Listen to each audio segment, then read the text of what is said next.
I told you can't trust these. Now, Puffy done killed Tupac, man. 50 Cent went on stage last year and said this. Maybe I said it because you got Tupac. You know, and I know, that everyone believes that Diddy was involved in both these shootings and had a direct involvement in your brother's death. That is what the streets have said for 27 years. That's why 50 Cent said it. That's why Eminem has said similar stuff. Would you be comfortable saying that you believe Diddy had nothing to do with it? No, I wouldn't be comfortable saying that because I don't know. If you look at all the theories, the theory involving him is quite high on the list. Ron, any comments? Any comments on the trial so far? Any opening statements? He's having his day. He's having his day? He's having his day. We trust the justice system. Thank you, sir. God is good. Netflix's latest docuseries takes a gripping, streamlined look at Tupac Shakur's life and the enduring mystery surrounding Tupac Shakur's tragic death, revisiting the turbulent era that shaped Tupac Shakur's legacy. As it retraces Tupac Shakur's rise, influence, and the unresolved questions that continue to surround Tupac Shakur's story, the series also reflects on the broader hip-hop landscape of Tupac Shakur's time, including figures such as Sean "Diddy" Combs, while focusing less on accusation and more on the cultural tensions and lasting impact of Tupac Shakur's legacy. Claimed, which we know wasn't true. Yeah, check this out. We don't talk about things that are nonsense. We don't even entertain nonsense, my brother. So we're not even going to go there, with all due respect, but I appreciate you as a journalist asking. Thank you. Because you listen, 7 years ago, I'd have been like, yo, did you hire somebody to kill Pac? But no, you do it like a journalist. Yeah, no, I mean, we wouldn't even get into nonsense like that. You know what I'm saying? It's nonsense. Which we never believed, by the way. Yeah, thank you. In Sean Combs' The Reckoning, filmmakers follow Diddy's rise as a major force in hip-hop, highlighting the career moves that built Diddy influence before later legal issues emerged. The series also revisits Diddy's complicated connection with Tupac Shakur, described by Tupac Shakur's cousin William Lassane as increasingly tense during a highly volatile era in music. Set during the East Coast-West Coast rivalry, it places both Diddy and Tupac Shakur in a period defined by competition, media pressure, and shifting loyalties. The documentary ultimately reflects on how that atmosphere fueled long-standing speculation, including renewed discussion around Tupac Shakur's 1996 death in Las Vegas. We heard from the former president of Bad Boy, Kirk Burroughs, who alleged during this time, Diddy had him hiring a whole bunch of people and getting cars to drive to Las Vegas. And he is now very curious into why Diddy wanted to do this. And he said, in his opinion, he now believes that Diddy was behind taking out Tupac. William Lassane described the tension between the two artists as intense and deeply rooted, suggesting that Sean Diddy may have felt the pressure of Tupac Shakur's rapid rise and growing independence. He also pointed to the broader climate surrounding the 1994 New York shooting, urging audiences to consider the era's chaos and complexity rather than drawing direct conclusions or assigning blame. Music industry figure Gene Deal has similarly spoken about the competitive atmosphere of the time, noting that the rivalry placed significant strain on Diddy and reflected the broader volatility that defined that chapter of hip-hop history. Puff took Tupac blueprint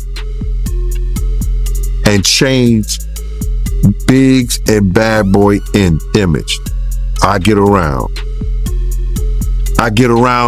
talked about how fly you was, how many girls you mess with, how many cars you drive, how much money you got, what you willing to do. He took his image. Pac was the first one on the scene wearing Versace shirts. He went and got the same Versace shirts Pac had. Which, alright, some dudes would do that. You would never catch me wearing something else, something that somebody else got. He was knocking down all the women that he thought Pac was knocking down. And what I mean is having sex with. Why would you want to have sex with women you know for sure a dude that was once cool with you was dealing with?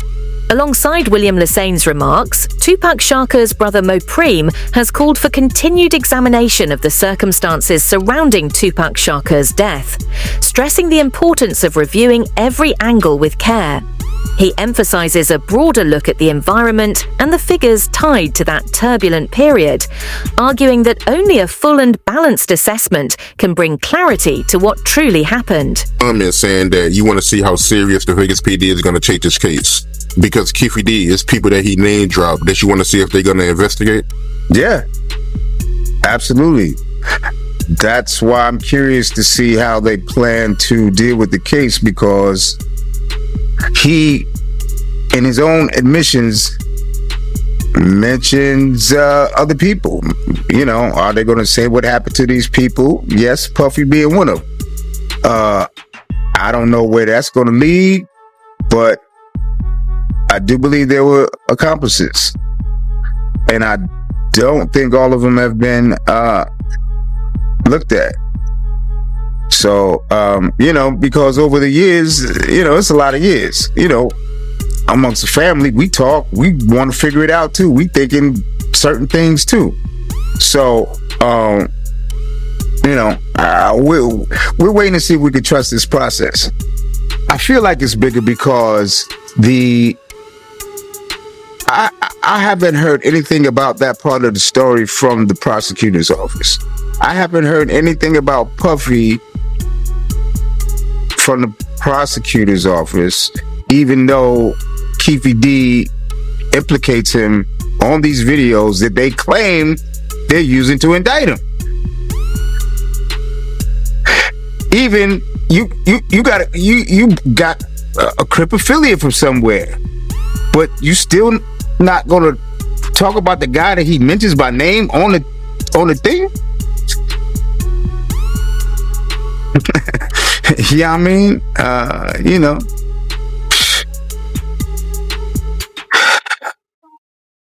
it's exhausting. You know, or you know, I'm waiting to see how far they go, because that's what everybody's talking about. That's what everybody's talking about. What about Puffy? You know, so it would be weird that the prosecutor's office wouldn't know and address it. That's why I don't know whether to trust this shit or not. Mopreme later reflected on Tupac Shakur's final moments, recalling that Tupac Shakur appeared to be trying to say something important before passing.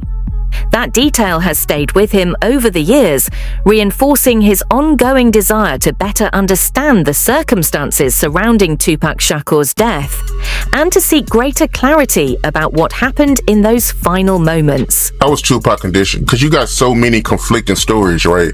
You got some people that say that, you know, Tupac was moving in the hospital, he was, you know, talking in the hospital, but you being there, from your point of view, how was Tupac condition? By the time I got there, remember I was coming from LA. So by the time I got there, he had tubes in his throat, in his nose, in his mouth.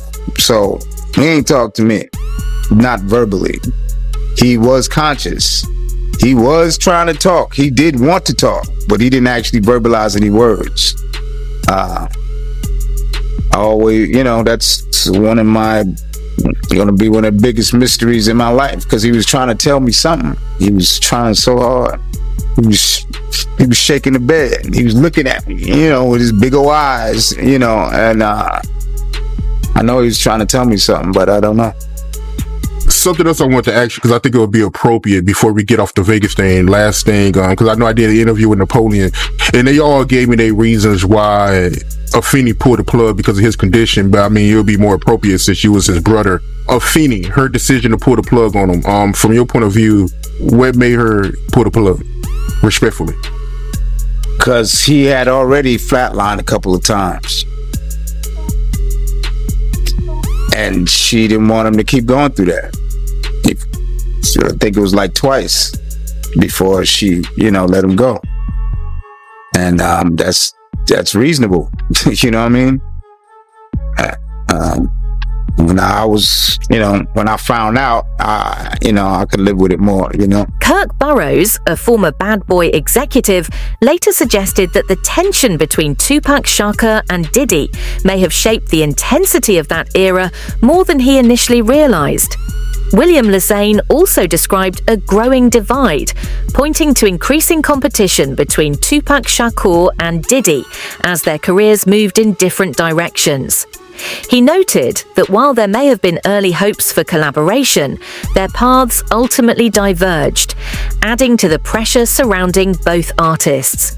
This backdrop includes Tupac Shakur's 1994 visit to Quad Studios in New York, where Tupac Shakur was attacked and injured in a widely discussed incident.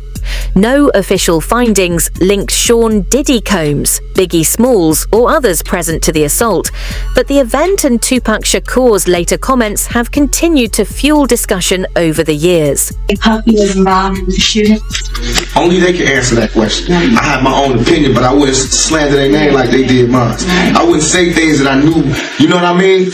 I believe so. I do believe so. I have proved things that I could say that will back up my claim, but this is not for the world to know about. You know what I mean? It's between me and him, and only he knows. So every time he say it didn't happen, that's the only thing that makes this become an issue to everybody. Because you see what I said in the Vibe article. I basically bowed out and was going to go ahead about my life. The next issue, that wasn't even the next issue, because them cowards waited about 4 issues before they got their story together. 4 issues later, half of New Yorkers commenting on me getting shot. And before, they was all like, we didn't see nothing. In the first issue, we did, Vibe viewers. Nobody seen shit. The 4th issue, when they came back with a reply, everybody knew what I did. They knew what I said. I was acting. Who gets shot 5 times in acts? Oh, I didn't get shot 5 times in their vision. I only got shot once because they found the bullet. The police found it, but now they the cops. Now they doing detective work. They found the bullet. Oh, you found the bullet, huh? So what is this other shit in me then? What was the doctors talking about? What? Can you explain these other holes in me? I like your gunpowder all over me. That insulted my intelligence. So yes, I did say Thug Life was there. Yes, I bowed out, all of that. But when they said that, they breathed new life. Diddy has consistently denied any involvement in the Quad Studios attack, maintaining that neither he nor Biggie Smalls played a role in the incident. In contrast, music veteran Gene Deal has offered a different interpretation, framing the event as part of the intense rivalries and high-pressure environment that defined 1990s hip-hop. The series presents these competing perspectives to underscore the complexity of the era, where ambition, competition, and shifting loyalties combine to shape one of the most heavily examined periods in music history. So Puffy knew Tupac was going to get robbed at Quad Studios? Well, I don't think I'm not going to say he knew exactly he was going to get robbed, but he knew he was going to get dealt with. Because he was up there with Andre Harrell, and he was with Jimmy Henchman. And even though I think Pac may have owed Jimmy some money, or he was being disrespectful with Jimmy, and Jimmy ain't the type of dude that you was going to be disrespectful for, because he had some real wolves, and Jimmy was about it himself. You know what I mean? So now, in that essence, Puff is up there in the office with him. They know they about to deal with Pac. You know what I'm saying? I don't know the extent that Jimmy told him what they was going to do to Pac, or he's going to get dealt with or whatever like that. But I know Puff had a whiff of what was going on. In 2011, Dexter Isaac claimed involvement in the 1994 Quad Studios shooting, stating he acted under instructions from a music industry figure present at the time. While his statement added to long-running speculation, it remains unverified and part of the conflicting accounts that continue to surround the incident in hip-hop history. You know that he had another bracelet that was like a bicycle chain and with Psalms on it, right? It's gonna say that, all right? He had the diamond chain on with the chain with diamonds in each links going through it, right? He had a big stone on the diamond ring and a smaller stone, one for 35,000 and the one for 20,000. All right, so even Stretch that did this shit, I took his bracelet too, and changed it and put his name, my man's name on it, and took off the name on it. So motherfuckers claiming that this. Even so hold on, homie. Claimed that he was Tupac's stepdaddy. Wrote me and wanted me to have my people meet him and give him back the chain and shit. Talking about some redemption. You know, them niggas ain't man. So hold on, hey Dex. So that day that happened, November 30th, 1994. It wasn't just Tupac and Freddie Nichols. Stretch was with them too. Stretch was with them too. Yeah, Stretch set the whole shit up. He was in cahoots. He was giving us play-by-play where they was at. On their way there, he was in communication with Jimmy and shit. You know, Jimmy promised them two big eggs and shit. Wow. So he sold Pac out for a quarter brick, basically. Yeah, basically. Yeah. And Killboy too. Wow. Yeah. They got him up out of here. Jimmy Henchman has strongly denied any involvement, insisting he had no connection to the Quad Studios incident. His denial adds to the wider set of conflicting accounts surrounding the case, highlighting how many aspects of this episode in hip-hop history remain disputed and unresolved. I remember the first time I went to your office, there was a big framed picture, photograph on one of your walls, and it had Tupac on it wearing a Henchman Entertainment t-shirt. Now, a few years ago, there was a guy named Dexter Isaac that came forward who claimed that you were connected to the Tupac shooting. Do you have anything to say about that? No, 100%. I've never ducked from answering any Tupac questions, which I could understand if I don't know how Quad Studio morphed into, like I was in Vegas and was part of the shooters that actually ended in his demise. And let me say, me and Tupac were friends, and me and him were friends. I had nothing against Tupac. I liked him. He was younger than me. I'm sure that he looked up to me. There's many moments that me and Pac had that were very intimate, where he talked to me about things that he was afraid of or things that he loved to do, and all of those kind of things. Here it is, you have a prosecutor and you have a guy who's in jail for life. When they pulled Dexter down to interview him in regards to what he knew about me and Tupac and so on and so forth, I have no doubt at this point that Dexter probably was the guy or one of the assailants on Tupac. But Dexter's story just doesn't make sense. Dexter tells a story that I wanted a ring for my fiance, and so I tell him to get the diamond ring from Tupac so I can give it to my fiance, and so on and so forth. He tells this magical story. The only person that can believe such a story is Todd Kaminsky, who was the prosecutor who was trying to make something out of nothing. William Lesane says that new information over time has made him rethink the wider story, highlighting how complex and tense the era was. The East Coast-West Coast rivalry continued to escalate, fueled by music, media, and public tension, with Tupac Shakur and Diddy both later reflecting on how intense things became. The documentary also mentions Dwayne Keefe D. Davis, who has been linked to investigations into Tupac Shakur's 1996 death. In a 2008 proffer session, Davis reportedly shared details about the period under legal protection.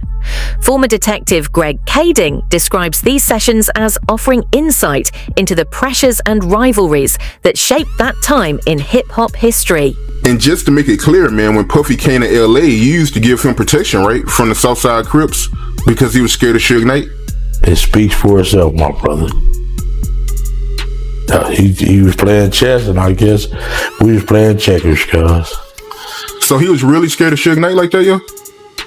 That's what it looked. That's what it sounded like. Yeah. Yeah. You've actually said there was a story about a hit, right? Yeah. Can you talk about that? Yeah. So there's Keefe D claims that there is this ongoing conversation. It happens on 3 different occasions, but most specifically when he and Puffy are at this place called Greenblatt's Deli on Sunset. And they're there. Things have spiraled out of control. Puffy's really concerned about, the welfare, his safety. And he tells Keefe D, man, I just need you to take care of this situation with Suge and Tupac. It's out of control. Tupac's on vinyl talking about killing all of our kids when they grow up. And, it's just become this really serious conflict. And he says, I just need you to take care of him. And Keefe D's like, that's no problem. That's what we do. And so an agreement was made, according to Keefe D, for an amount of money. And they kind of just let it go at that point in time. But of course, Keefe D knows in the back of his mind, this is what Puffy wants done. And they all end up out in Las Vegas. Suge's out there. Well, before you say that, there's a couple things I want to talk about in Vegas. So when you say that Keefe got offered an amount of money, according to him, was there a dollar amount? Yeah, so there was a dollar amount. But I think that, the nuances of this conversation are that, like, man, I'll give you $1 million, whatever it takes. It's like exaggerated speech. But of course, when we interview Keefe D, he's like, yeah, that's the agreement amount, was $1 million. So according to Keefe, he's claiming that Puffy offered him $1 million to kill Suge or Tupac? Both. Yeah, both their names came up. And according to Keefe D, he says, Tupac's put himself on the list by all the talking that he was doing. But it was really about Suge, because it was Suge's muscle that Puffy was afraid of. Keefe D described being deeply unsettled by the rising tensions, noting that the feud involving Tupac Shakur and his rivals became even more intense following the release of Hit 'Em Up. He recalled a highly charged and volatile atmosphere where conversations reflected the pressure and seriousness of the situation at the time. The documentary uses these accounts to show how competitive and unstable the hip-hop scene had become, highlighting the fear, rivalry, and conflict that surrounded some of its most prominent figures. He alleged that Diddy paid him $1 million to try to take out Tupac and Suge Knight. Investigators early on already zeroed in on Keefe D because he is the uncle of Orlando Anderson, who was the main suspect in Tupac's unaliving. During this time, they believe that Keefe D was also in Vegas, and this is things that we have heard him say over the years in his multiple interviews, and one reason why he's on trial for the unaliving of Tupac. But then investigators really started to get curious when they found out that Keefe D was at the Peterson Museum the night that Biggie was unalived. Back in 1997, at the height of this investigation, police actually raided Keefe D's house for gang activity, and they seized one of the vehicles that were at his house because it matched the Chevy Impala description of the person who drove away after Biggie was unalived. Keefe D was a shot caller for the Southside Crips and the uncle of Orlando Anderson. It was determined that Keefe D had been in Las Vegas along with his nephew Orlando the night Tupac was shot. Additionally, Keefe D's name had come up in the original Biggie investigation when it was discovered that he was at the party at the Peterson and he had access to a Chevy Impala. After Tupac was shot, there was rumors on the street that Bad Boy Records owed the Southside Crips $1 million. After seizing KPD's vehicle and raiding his house for gang activity, this is when investigators would first try to question KPD if he had any involvement in Biggie's unaliving. And at this point in time, he really didn't talk, and he told them that they were barking up the wrong tree. In addition to the controversies linked to Tupac Shakur, Diddy has often been the subject of speculation tied to various high-profile moments in hip-hop, reflecting the heavy scrutiny that has followed his career. The documentary examines how such narratives, whether verified or not, helped shape an atmosphere of tension, competition, and ongoing intrigue during that era. That's a similar story to what I heard from somebody that I know is not, I know she's not lying because she had no reason to lie. First, she told me she saw somebody doing something to him, and she walked in and she thought, he didn't, he never said nothing. He didn't even acknowledge her. So she's thinking she's under the radar. Next thing, she's hanging out in Miami, and, she comes back and says she don't know what happened, and she woke up, and so, What did she say she saw? Someone giving him head. That's as far as I'll go, and then you could do the math. Were they famous? Did she say they were famous? Oh, no, they wasn't famous. They was an assistant working with her. Yeah. So. An assistant. I want to guess, but I'm not. She didn't tell me who no, it's not somebody that you would know. It was somebody that, she came there, she worked doing photography and, some type of media work where they shot ads and things like that. They were there to work, and she walked in the wrong bathroom and caught the wrong thing. Oh, wow. So, if she got drugged, it probably was some videotapes made to tell her to shut the hell up and don't repeat what she saw. Kirk Burroughs recalled the unusual circumstances on the night Tupac Shakur was shot, including separate travel arrangements to the Mike Tyson fight, which added another layer of confusion to an already chaotic evening. The series also reflects on Keefe D's accounts of what followed, while noting that Diddy has consistently denied any involvement and was never identified as a suspect by Las Vegas authorities. Beyond the specific events, the documentary focuses on the broader tensions and rivalries that shaped the relationship between Tupac Shakur and Sean Diddy Combs, capturing the ambition, conflict, and pressure that defined the era and continue to fuel discussion today.